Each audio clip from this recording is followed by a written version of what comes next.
Okay, imagine this. You're the leader of a minority community, and the ruler of the land hands you an impossible ultimatum.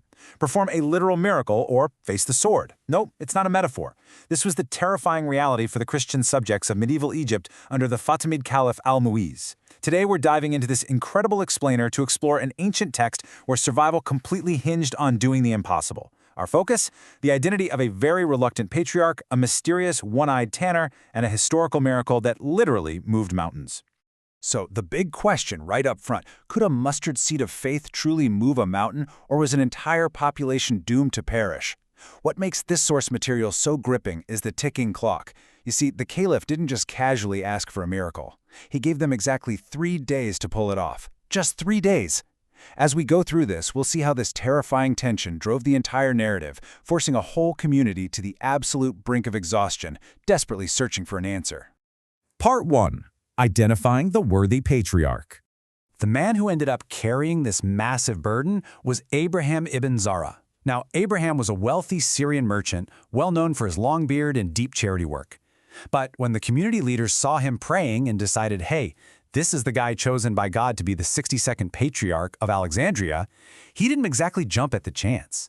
Actually, he felt completely unworthy. The text tells us he wept, he cried out, and he refused so hard that they literally had to put iron fetters on him to drag him off to Alexandria to be consecrated. Crazy, right?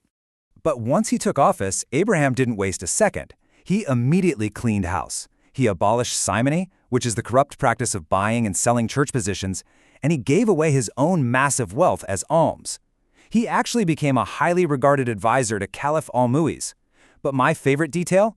It's how fearlessly he handled corruption among the high-ranking officials, the archons. When one of these officials refused to give up his concubines, Abraham went right to his house to confront him. The official locked him out. So Abraham excommunicated him on the spot, shook the dust from his feet, and, according to the source, the solid flintstone threshold of the house miraculously split right in two. The official perished shortly after.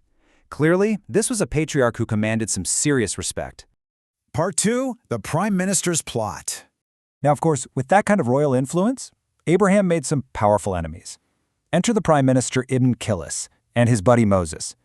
They were deeply envious of the patriarch's access to the Caliph, and they constantly tried to humiliate the Christians in these intense court debates. Well, one of the most bizarre but honestly brilliant anecdotes from these debates involves Bishop Severus. The supreme leader of the Muslim elders challenged him about a dog walking by, asking, "Is that dog Christian or Muslim?" Severus proposed a test for the upcoming Friday. Since Christians fasted on Fridays and only drink bean water while Muslims didn't fast and ate meat, Severus said, "But both in front of the dog. If it eats meat, it's Muslim. If it drinks bean water, it's Christian." It was such a witty, devastating way to make a theological point about rationality, and it left the whole court just marveling at his wisdom. But that embarrassment only threw fuel on the Prime Minister's fire. He started scouring Christian texts looking for a trap, and he found it in this exact gospel quote. If one has faith as a grain of mustard seed, and he says to the mountain, "Be you removed and be you cast into the sea," it shall be done. The Prime Minister took this right to the Caliph and convinced him to corner the Patriarch. The ultimatum was set: prove this verse by moving a mountain or face the sword for being frauds and liars. Talk about pressure, right? The Caliph granted a measly 3-day delay. Patriarch Abraham rushed straight to the hanging church in Cairo.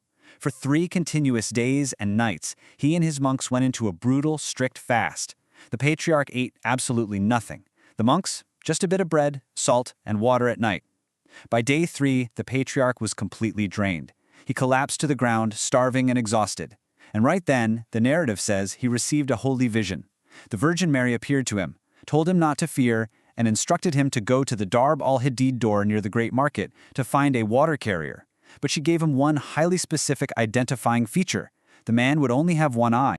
Part 3. The One-Eyed Tanner. Following those instructions, the patriarch rushed to the door in the dark and, sure enough, found it. This was the tanner, just a humble hired worker.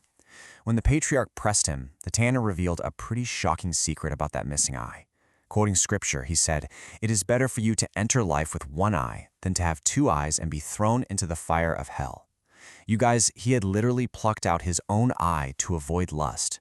He was living this completely secret life of extreme devotion, working all day in a tannery, standing in prayer all night, surviving on just a single piece of bread, and carrying fresh water to the destitute before his shift even began. This humble man was the pure soul chosen for the miracle. Part 4. The Historical Mountain Miracle. So the secretive tanner agreed to help, but only on one condition: no credit. He absolutely refused it.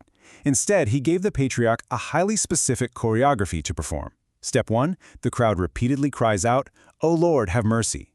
Step 2, command total silence. Step 3, prostrate on the ground 3 times. And step 4, lift your face and make the sign of the cross over the mountain. The patriarch followed this to the letter. You have the Caliph, the prime minister, and a massive army standing on one side, the Christians on the other, and the tanner?